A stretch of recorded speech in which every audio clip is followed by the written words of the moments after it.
اسلام میں عورت کا سٹیٹس کیا ہے؟ اگر مرد کوئی نیک کام کرے گا اس کو بھی اتنا ہی اجر ملے گا جتنا عورت کو۔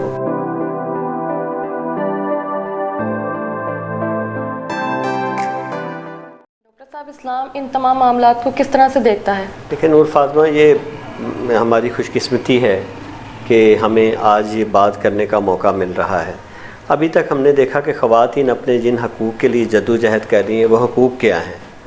Right to vote, right to have property, اپنی پراپرٹی ہونی چاہیے، right to take part in politics in all the activities of the countries, کہ میں جو حصہ لے سکوں چیزوں میں، right of wages and pays, میری برابر ہو، مجھے تنخواہ برابر ملے، اچھا، and right to get married and get divorce, ٹھیک ہے، میں شادی کے وقت میری کیا اوپینین ہے، میں شادی اپنی مرضی سے کر سکتی ہوں نہیں، اور میں اگر کسی وجہ سے ڈیورس لینا چاہوں تو مجھے کیا ہے، میرے لیگل کمٹمنٹ رائٹس کیا ہے۔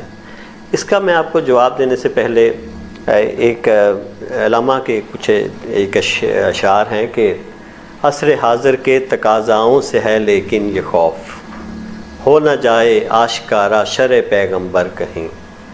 تو وہ علامہ کہتے ہیں کہ جو ہے نا، یہ شیطان کی زبان میں وہ کہتے ہیں کہ شیطان کہتا ہے کہ مجھے اس دین کے لوگوں سے تو خطرہ نہیں، لیکن عصر حاضر کے تقاضاؤں سے ہے لیکن یہ خوف۔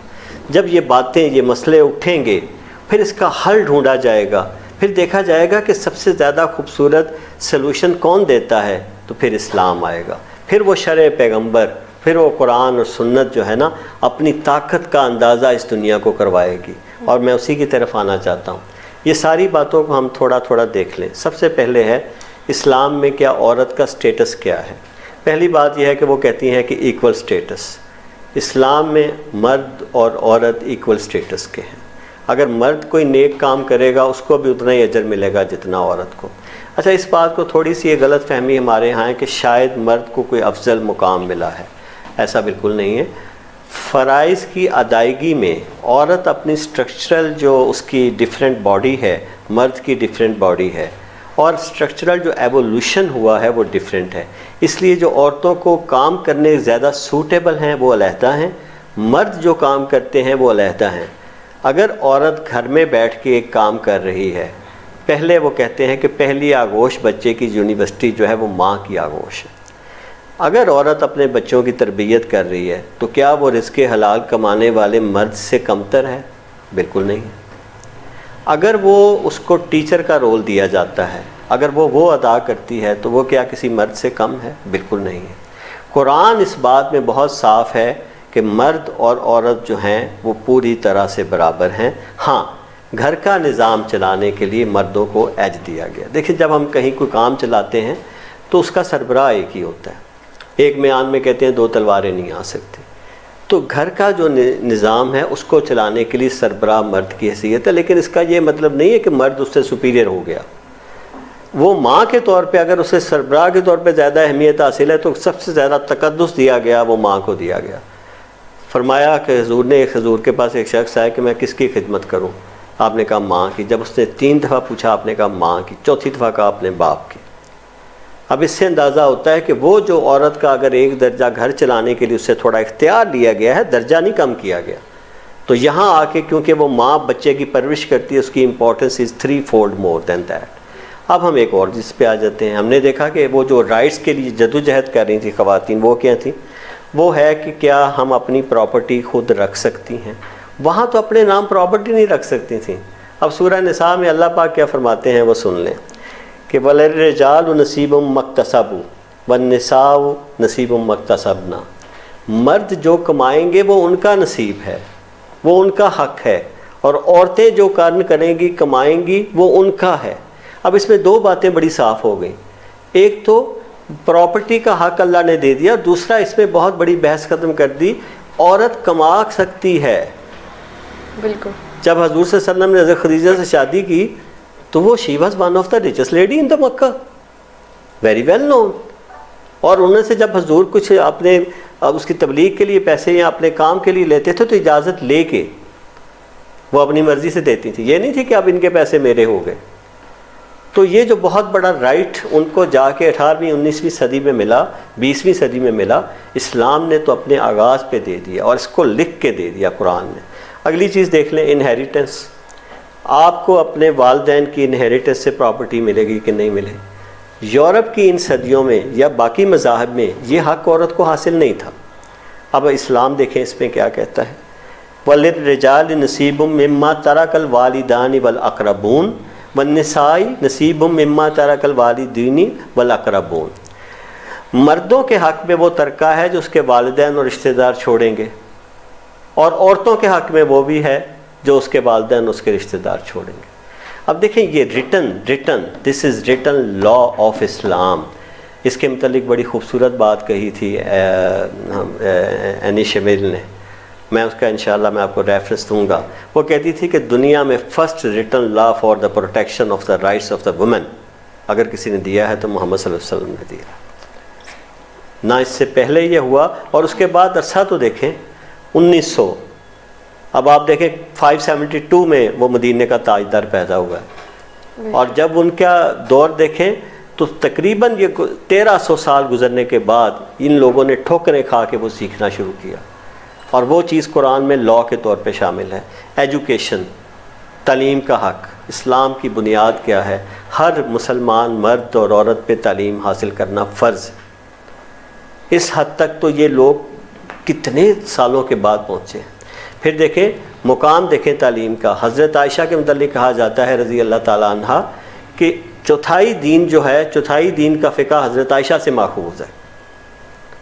حضرت عبداللہ بن مسعود جیسے صحابی جن کے متعلق کہتے ہیں کہ وہ راویوں میں شاید سب سے بڑی حیثیت ہیں, وہ جب انہیں کوئی مسئلہ ہوتا ہے تو وہ کس کے در پہ جا کے کھڑے ہوتے ہیں؟ وہ حضرت عائشہ سے پوچھتے ہیں کہ عائشہ آپ مجھے بتائیں رضی اللہ, ام المومنین رضی اللہ تعالیٰ عنہ. یہ ہے مقام حضرت عائشہ کا. اور پہلے یہ نہیں کہ یہ کوئی دیر کی بات ہے. Teacher and the teacher of Medina is that woman. یہ مقام کس نے دیا تھا عورت کو؟ اور اس وقت دیا جب کوئی سوچ نہیں سکتا تھا. اب ہم اگلے ایک چیز پہ آ جائیں کہ right for the marriage and divorce, کہ آپ کیا شادی کر سکتے ہیں. میں آپ کو ایک واقعہ سنا دیتا ہوں. پہلی بات جو ہے رائٹ ٹو میرج حضرت خدیجہ نے خود پرپوز کیا حضور صلی اللہ علیہ وسلم کو. اس سے بڑا رائٹ ٹو میری اور کیا ہوگا؟ یہ تو ممکن ہے کہ پیرنٹس کہیں چاہتے ہوں اور لڑکی انکار کر دے تو شادی نہیں ہو سکتی, اور یہ ہو سکتا ہے اسلام میں کہ پیرنٹس نہیں چاہتے اور لڑکی چاہتی ہے میں شادی کروں گی تو شادی ہو جائے. یہ اور بات ہے کہ اسلام چاہتا ہے کہ پیرنٹس کی مرضی بھی شامل ہو اور لڑکی کی مرضی, لیکن یہ قطعی ممکن نہیں ہے کہ لڑکی کی مرضی نہ ہو اور شادی ہو جائے.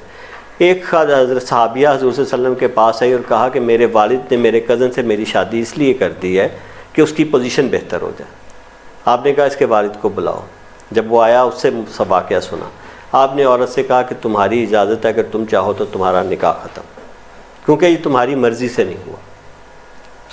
یہ عورت کے حقوق تھے ہمارے معاشرے میں. اب اس کے ساتھ دیکھیں رائٹ ٹو ووٹ. اس وقت ووٹنگ تو نہیں ہوتی تھی, لیکن آپ نے بڑا وہ مشہور واقعہ سنا ہوگا کہ حضرت عمر جب انہوں نے عورتوں کے حقوق کے متعلق ایک بل پاس کرنا چاہا. اب یاد رکھیں کہ بل جو تھا وہ اس وقت مجلس شورا میں پاس ہوتا تھا. ظاہر ہے سڑکوں پہ تو نہیں بل پاس ہو سکتا.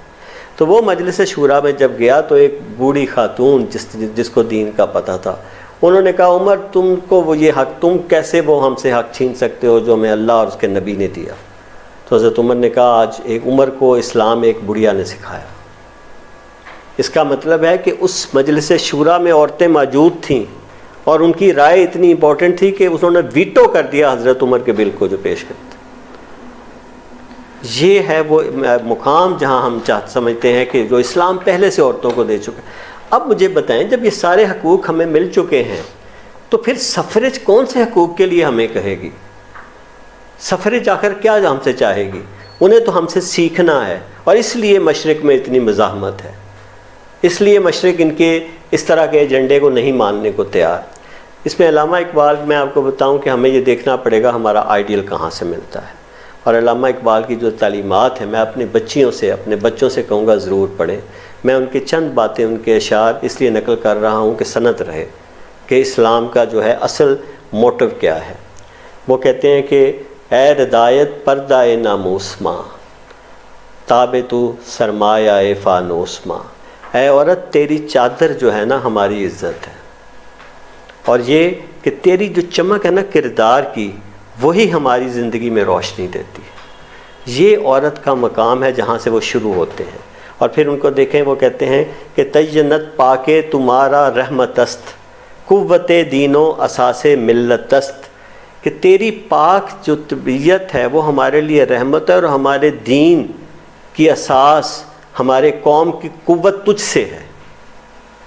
یہ ہے عورت کا مقام جو وہ دیتے ہیں۔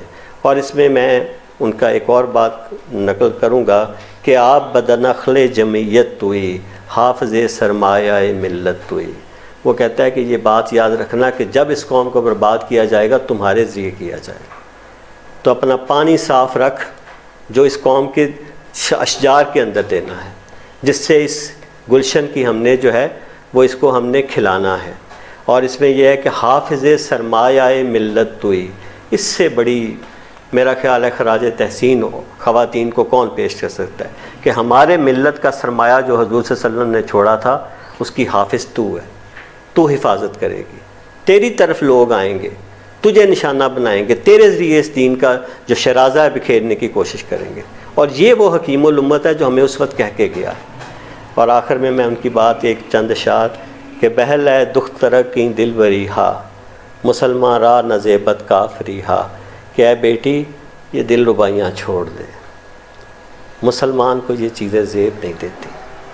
اور اگر پندے تو درویش پذیری، ہزار امت بمیرو تو نمیری، اور اگر تو اس درویش کی بات مان لے گی، ہزار امتیں مر جائیں گی تو نہیں مرے گی۔ اور وہ بات کیا ہے؟ بطول باش و پنہا شوں عظیم عصر، کہ در آغوش شبیر بگیری، اس زمانے سے اپنے آپ کو پردے میں لے جا، پھر تیری آغوش میں شبیر پیدا ہوں گے اور وہ آگے سے پروان چڑھیں۔